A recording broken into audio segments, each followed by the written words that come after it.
Hello, this is Mordred Viking, and I would like to welcome you to this special episode of Crusader Kings II. This is the March of the Vikings. So as you know, in the last episode we did actually finish the series, and I just wanted to take some time now to talk about how the conversion is going and the kind of setup for EU4. This is also the opportunity for you guys to get some input in, so if you have any ideas, and I will be asking your opinions on a couple of things, for how the conversion should work, mostly in terms of the ideas that we give the various countries in EU4, then I would very much appreciate that kind of input. I was going to try and start this series on Saturday, but it's unlikely I'll do that because I kind of want to give myself a little bit more time to fiddle with the ideas and stuff and to get a bit of testing and that type of thing. So I'll probably schedule it for next Saturday, so that gives me a week, which should be plenty of time. But if you do have any ideas and any input, then please, the sooner you get that in, the better. So, as soon as possible, please. Right, so the first thing that you will notice is the lovely shade of blue has now disappeared. We are now purple because we are the Kingdom of Tamerlane rather than Scandinavia. Don't worry, that is not going to be the final name. You guys have been coming up with some absolutely amazing ideas in the comments for the last episode, which was 132. I really like, for example, Mordred, which was put forward. A couple of them to do with white tigers as well. I really like those. Keep those coming, because I still haven't made the final decision. And bearing in mind that there are actually a couple of Norse kingdoms to start with in India. So even if your name doesn't make it to the nation that we will be playing as, it could well appear as one of the other ones. So, for the record, we have Tamerlane, which is our major one, and in EU4 standards, I think that starts out as the third wealthiest country in the world by income, which is really quite impressive considering how tiny it is, particularly when you compare it to the Byzantines and the others, which I'll show you very soon. Incidentally, the wealthiest province in Western Europe is Gotland. It's got a starting development of 20, I think. Most of the others are like 12, 13. It's even wealthier than like London and Paris and countries like that. Cities like that. The only real contenders are around Byzantium. I think Byzantium starts as like a 36 or something like that. I didn't check Rome. That's a good point. Rome, with its ridiculous number of holdings, might actually be wealthier than Gotland. But it is certainly the wealthiest in that part of Europe. Certainly in Northern Europe, probably even in Northern and Central Europe. It was kind of ridiculous just how much it had been built up. So the Merchant Republic of Gotland, and yes, I did actually manage to split that off, could be an interesting game. And I'm very tempted to play a game as EU4 as Gotland in EU4 just because it's like going back to the beginnings, going back to the roots. The other thing that I would very much like to do is release the converted mod on Steam. That is something I did with the Saga of the Titans, and it's very, very popular actually. It's been downloaded 350, 400 times, something like that, and I would quite like to do something similar with the March of the Titans conversion. A couple of you did ask exactly how this is working. No, I am not doing it from scratch. There is actually a really good conversion DLC released by Paradox, which you can run through the EU4 interface right here, export game. That will just convert across the raw material here, and you kind of have to do some tweaking. Although I have to say, since the last time that I converted a game, the algorithms they have underpinning it are really good. Like, really, really good, actually. A lot of the random ideas, when you first load up the game, it says they're all generic. Well, they're not, actually. Once you start the game, it assigns them once you've actually started the game. It's not in the initial loading screen. So once you've started the game, it generates them out, depending on the history of that country, on the ruler's traits, on the wealth of the nation, so if it has a lot of military holdings and stuff like that, and on whether it's coastal or whether it's internal, whether it needs a lot of converting to be done, that type of thing. So for example, the tiny little cities, no, that's a bad example. Tamerlane had quite a lot of trade stuff, for example, because we're on a bunch of trade routes over here. I'm trying to think of examples, specific examples here. Holland, loads of naval stuff, and no, it didn't just take the Holland ideas, it generated out their own. And yeah, so this is it. I mean, it's going to be way easier to talk about that stuff in EU4, which I'll probably load up after this. So let's get dug in. First of all, Tamerlane. any ideas for them would be very much appreciated. I will probably flag them, well, it's not an official flag, it's just kind of in my mind as a Norse Adventurer Kingdom or a Norse Destiny Kingdom or something like that, which will give them missionary strength, possibly for the AI adventurer nations, probably exploration expansion ideas, that type of thing, so they can keep on going east. When I did a test run, Tamarkan took expansion and exploration ideas, which is kind of interesting, and they took over the whole of Indonesia. I was just playing that on Observer and just letting it run through. So we have Tamarkan here, then we have the Merchant Republic, which is this little thin one over here. What are they called?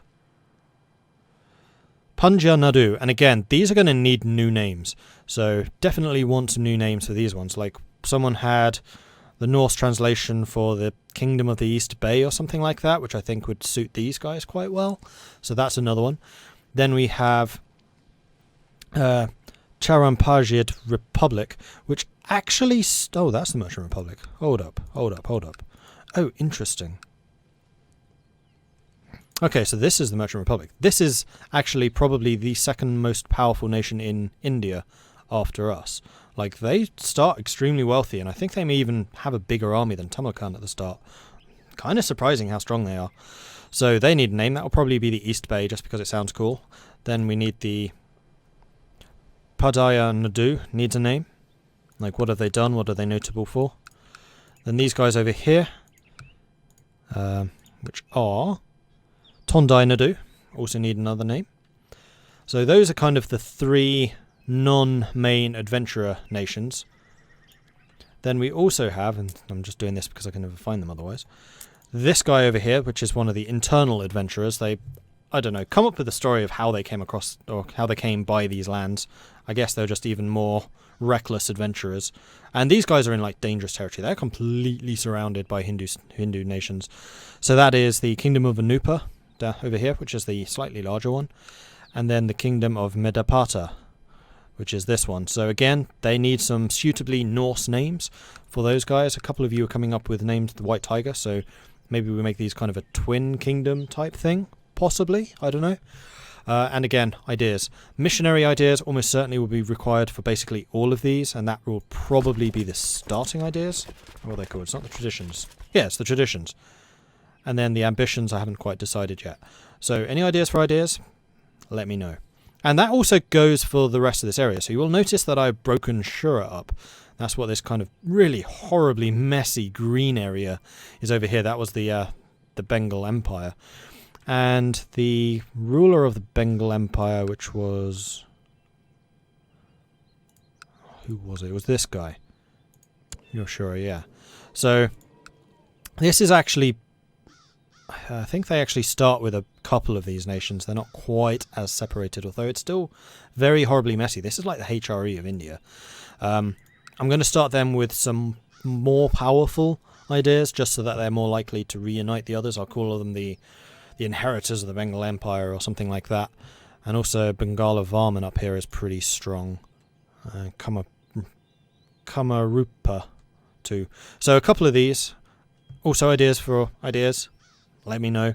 Otherwise, we'll just randomly generate them. Like I said, the random generation is actually pretty decent, so I'm not too averse to doing that. Like, I was kind of worried by the sheer number of nations in the Middle East, for example. I'm like, I have no idea what these guys have done. There's no way that I can do justice to the ideas behind these guys, but thankfully the random generation is pretty decent, so we will leave those like that. I think it was Shura here and over here. No, Gujarat was independent, so Gujarat could probably do with some. Sindra and Mana could do with some. These two have been independent as well. In fact, Mana was my main rival until we took their land. So Mana is probably out for revenge. They'll have a very anti-Norse bent to them. Okay, so that's those guys done. Taurika is now actually the... I basically flipped Taurika with Kherson, so Taurika as a whole is the Merchant Republic, which actually has a bit of a problem. It is now bigger than 10 provinces, so I might still try and break them down further. You can see he's in jail right now, just that's the way I was able to do it. I had to really do some console cheating shenanigans to get all this stuff to work, and in a few places it's very much a workaround rather than getting it proper. But Kherson was always meant to be the ruler of Taurika, and now they are. When they usually convert as an oligarchic republic rather than a merchant republic. Not entirely sure how I feel about that. I might turn this into a vassal, which would then keep them under 10, but then they'll probably try and annex them. Not sure. Also, the Vikings are pretty strong, but the Vikings come with their own flavour ideas, so I'll probably just leave those as is. And I can tell you, they get into some massive wars over the Middle East, like really early on, actually. Playing as Taraka or playing as the Vikings will be a challenge. So the next biggest change is to the Byzantine Empire. The Byzantines owned basically all the land over here, the whole of Alania, and that's a bit of a mess up in the EU4 change, but it actually works out. Georgia and the Ecumenical Patriarchate, which included southern Italy. I broke them down enough so that they couldn't just dominate the world, because otherwise they had something like triple the development of any other nation. The only one that could have rivaled them was Scandinavia. Scandinavia was horrific, by the way. I converted them without doing any changes, and it was just disgusting how strong Scandinavia was. So it kind of needed to be broken down, and it really has been in a really messy way. So Byzantine Empire is still pretty strong. In EU4, Antonalia, this part, starts as a vassal, which is kind of interesting. It's because I think it counts as a strong vassal with a low opinion, so it starts as a vassal rather than an actual part of the Byzantines, which means the Byzantines can't come out the gate swinging like you'd kind of expect them to otherwise, and a lot of these messy bits get absorbed by them super quickly. So the Byzantines are still very strong. Like, don't be put off by how small they look right now. They are still extremely strong. They're just not quite so world-shakingly dominant as they were previously. And Alania also starts in the same situation where they're split in two. Only it's Alania and their vassal Alania, which is super confusing, but thankfully Alania is a vassal, so usually they absorb it, and then there's just the single nation of Alania. Konugard over here, need some more ideas for them. I'm going to keep calling them Konugard, and also Holmgard, which is currently owned by Denmark. I'm going to flip that over to the Rus and then basically have that inherit the whole Rus. I'm not going to do it here because it's kind of complicated. No, is it complicated? It probably wouldn't be, actually. I just give the title Holmgard to the Rus guy, which is him. Actually, that would be really easy to do. Okay, in that case, Holmgard is going to be flipped over to the Rus, and then I'm going to rename Rus into Holmgard, because the objective was always to have Konungard, Holmgard, and then India. Like, that was kind of our process to get over there. So we're going to have those two. Those are going to be like the major Norse kingdoms, and actually they are quite strong.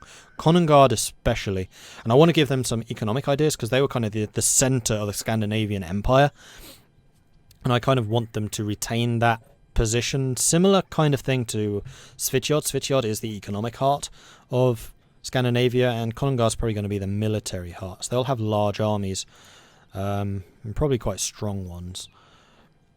Probably some economic things, maybe some development, cheaper development, those kind of upgrades. The Rus probably would have something like prestige and coring cost, because they are fiercely independent, as we found during this entire series where we just could not take the Rus, until right at the beginning where we did. Finland, very aggressive, very expansionist, so we'll give them suitable ideas to that. Finland actually starts, I think, owning this whole area. This little chunk of Nordiriki, I think, is absorbed into kind of this area as a whole, and that is all Finland, I believe. The Nordiriki is up here. It looks big, but it's still kind of weak and kind of backwards.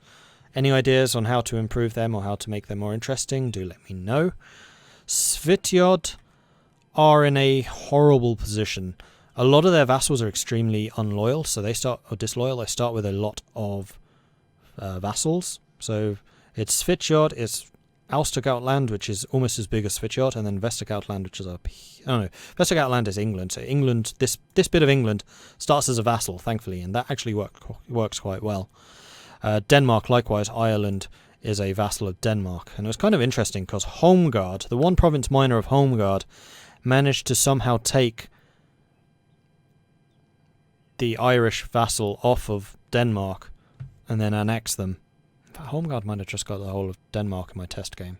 I don't remember. It's kind of cool though. So Denmark very expansionist. Not as expansionist as Finland. Remember, it was Finland who was responsible for most of Britain. So I want to give them some like really hardcore aggressive stuff. So probably reduction in aggressive expansion, discipline, morale. Almost certainly morale. I think morale would suit Finland quite well. Norway, likewise, has always kind of punched way above its weight. They were able to field much bigger armies than you would expect. So probably have cheaper force limits, more force limits, possibly some discipline. I'm not sure. Svitjod was the economic centre of Scandinavia, so I'll give them cheaper development, more tax base, probably more production, something like that. That's those guys. England, I don't really know what to do with England. They're kind of the nation that's trying to retake the rest of this, but I don't just want them to be a naval strong England, so if you have any ideas on how I should tweak them, let me know in the comments. Jorvik springs out of Finland, so this is actually the Finnish vassal of Jorvik. Germany still owns their parts of Germany. England's over here. I don't remember if that's a vassal. I suspect it is. Yeah, I think Wessex is a vassal. Again, of Finland. So Finland can annex all of this stuff. They just don't start with it, which kind of makes the balance a bit better, honestly. Germany starts as a whole German thing, so if you have any ideas for how Germany should look, do let me know. There was an amazingly good idea for the Navarrese company to give them the Prussian monarchy government type. They are quite literally an army with a state. So I think Prussia is going to suit them perfectly. And honestly, they're in quite a wealthy area, so they actually did pretty well in the test game. And they didn't expand, but they didn't die either. Unlike actually quite a lot of Scandinavia died. The main part of Scandinavia especially. The Russian part proved to be rather more difficult to take, but Poland went on a killing spree. Poland is really strong. Like, really strong. Kind of scary strong. As is Italy. I mean, the major powers at this point in the start of the game is probably Poland, Bavaria, Italy, Byzantium. And those are probably it. It would be those four. Possibly Konugard, though they're still kind of League B rather than the Premier League. Yeah, Italy, very strong. Saxony, I kind of want to give another like crusading, very aggressive type thing, because they were the frontier against the Norse. They fought us constantly, and they were the reason for several of our upsets, like this province here, Nidaros, one of our holy provinces. We never took it back. So Saxony will have some stuff like that, probably. Maybe... Yeah, I'll probably give them some of the... Oh, what are they called? The plus Catholic point things. Curia points. Oh, I don't remember what they're called. I almost never use the actual Catholic mechanics. You know, the points that you can spend on the Curia bonuses, like the increase to mercantilism or decrease in inflation, that type of thing. I'll probably give them bonus points in that, kind of like Spain gets in vanilla. Likewise, Lithuania, very much a frontier area. So if you have any other ideas for those two, let me know in the comments. Italy is Italy. I think they actually start with the Italian ideas, so I'm not sure they'll require much work. Italy, like I said, is strong. It's actually more split up than it looks here. I mean, some of it might be vassals. I didn't actually check for that, but there's a lot of different colours in Italy and EU4. But it does consolidate pretty quickly. So yeah, they might well be vassals. Speaking of Italy, I have indeed split out Amalfi here. That's one of the merchant republics, as is Genoa. However, Amalfi is in such a tiny little province that actually EU4, the province of Salerno and Amalfi are one. But it starts with a permanent core on Salerno. So what I'm going to do is I'll strip out Salerno from the ecumenical patriarchate, and I'll explain that in a minute, and probably make Amalfi a single merchant republic. Although, and this is something that should be considered, some of these merchant republics might well be better off as administrative republics or oligarchic republics, and the reason for that is republics in EU4, and I hate republics now, merchant republics in EU4, are only strong when there's a lot of OPMs around. There are not a lot of OPMs around, one province miners, which means that they cannot get the free trading cities, and it also means that they cannot build up the trade leagues. Because remember, you can only have trade league members who are one province minor, which means merchant republics are somewhat vulnerable. So we might well want to make some, if not all of them, oligarchic republics, which means they can also go up the republic track merchant republics being slightly different. But then again, merchant republics also increase the production value of all the provinces in the area. So they do have some positive benefits. It's going to be much more difficult than it usually is to play as a merchant republic. So we have Amalfi, we have Genoa. Those two probably should be merchant republics. Taurica, I want to make into a merchant republic, but any merchant republic with more than 10 provinces suffers severe problems with mercantile republican tradition. So they probably should be oligarchic unless I find a way of splitting off these bits, either as a vassal or as something else. I don't know. I mean, ideally we want this to be independent. I just found no easy way of doing it. Although, thinking about it, of course there is. You have vassals, I just give your vassals independence. Except, now here's the problem. In terms of Crusader Kings II mechanics, you cannot give independence to a vassal that you are the de jure lord of. So because we flipped Taurica and Kherson, we couldn't give Kherson independence because it's de jure part of Taurica, and now we have the same problem with splitting off these, as they are de jure part of the Kingdom of Taurica. It's tough to split them out from there. And I had to do a lot of work, especially over here in Shura, to make that work, because they're all de jure part of the Empire of Bengal. Splitting out large chunks of Scandinavia wasn't so much of a problem, because de jure Scandinavia is this. So everything else that we owned, like all of that, and much of this, I could just split them out, no problem. Anyway, another couple of big nations. Austrasia needs some ideas. I don't really know which way to go with them. I think they start landlocked in EU4. I think that this bit starts off as Germany. They merged some of these provinces, or maybe it's Aquitaine, I forget. But I'm pretty sure that Austrasia is landlocked. Germany needs some ideas. Remember, they took over Scotland, so they need something that's appropriate for that. Aquitaine. What did Aquitaine actually do in this game? I have a feeling they were one of the strongest Catholic nations, but I never saw them, nor did I ever fight them, I think. Unless it was in one of the Crusades, in which case I just never saw them. Austrasia we had some conflicts with, but Aquitaine, they're a big nation, but we never came across them. Likewise, Andalusia. What do we do with Andalusia? Someone was suggesting that we give them Granadan ideas. Yes, I'm kind of leaning more towards giving them the Spanish ideas, or at least modified Spanish ideas. I don't entirely know. The other thing to note is Svitjod down here is actually split between Vestergautland and Svitjod at the start. Both of which should probably get some kind of exploration expansion ideas, because they're in Iberia, for goodness sake. They have really gone adventuring a bit. So ideas for those as well. Mauritania, Mali, potentially, though again, Mali didn't do very much. Right, the Ecumenical Patriarchate. I don't think they're actually meant to be able to get independence. But when I broke up the Byzantine Empire, the way I did that was I literally destroyed the Byzantine title. And you have to do some serious shenanigans to do that. You can't just go to the title and destroy it, because any empire level title is your primary title. You cannot destroy primary titles. So what you have to do is you have to use the console cheats to give the title to someone who is a lowborn, unlanded commoner.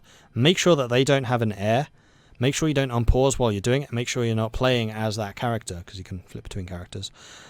Then kill them using a console command. That will destroy the title, because the title has nowhere to fall to, and then I had to give them a bunch of land back, because the Byzantines are special. I think most empires you need 50% of the counties to form the title. For the Byzantines you needed 80%, so I had to give them a bunch of land back, and then once I got the land back I had to split it out again. Yeah, it was challenging. It is not fun to break up the Byzantines. That took me an hour or two. Not as hard as Shura. Shura was the worst, but it was challenging. So splitting up the nations that are already as is, I probably won't, and I'll probably just use the EU4 interface to give Konugard to Konugard, and then flip all of the Rus provinces to Konugard ownership. That's actually relatively easy to do in EU4. Sorry, I'm getting super technical there. I'm just trying to get things going through my own mind, how I want to achieve all of this stuff. So I think that will do for the the Crusader Kings II part of this conversion mini-series, I guess you would call it. The next one I think will be EU4, so you can see the start position in EU4, and from there we can start adding in the ideas. The problem is the ideas in EU4 start dynamically altering. I think there's a flag or a trigger that you need to change to basically say this needs to be dynamically altered or leave this as is. I think I know where that trigger is. I'll need to do a little experimentation, but I think I can just make that happen. And likewise, I think for nations which actually exist, for example the Vikings who use their own EU4 ideas, I think I can turn that dynamic system on for them. So the Byzantines certainly have their original ideas, and I think those are appropriate. Italy, I'm pretty sure, have their own. England, I think, are already actually dynamic because they're sufficiently changed from the England of vanilla that was switched off. Who else? Russ is their own. Svitjod is actually not Sweden, so that's independent. Likewise, Denmark. Finland, I might have to double check. I'm not sure about Finland. Germany is dynamic. Checked that. Poland isn't. Poland is definitely just Poland, and Avaria is not Hungary, though I could probably make them Hungarian ideas.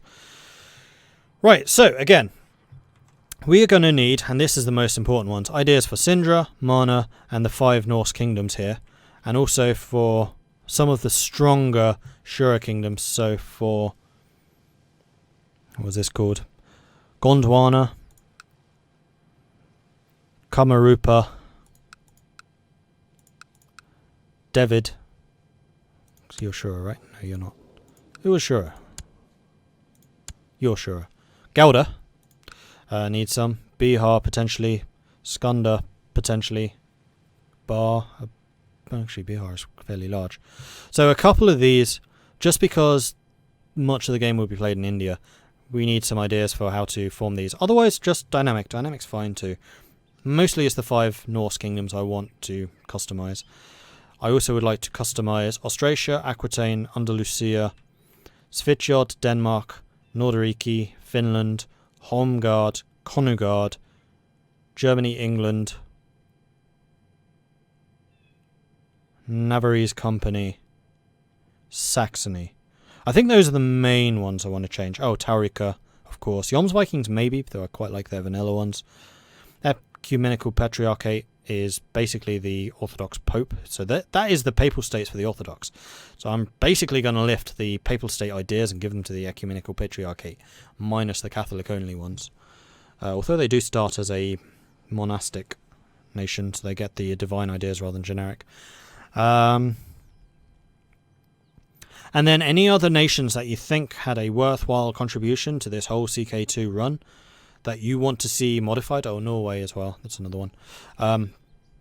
Then let me know. Gotland actually has their own, and they're really cool, so I'll probably leave Gotland as is.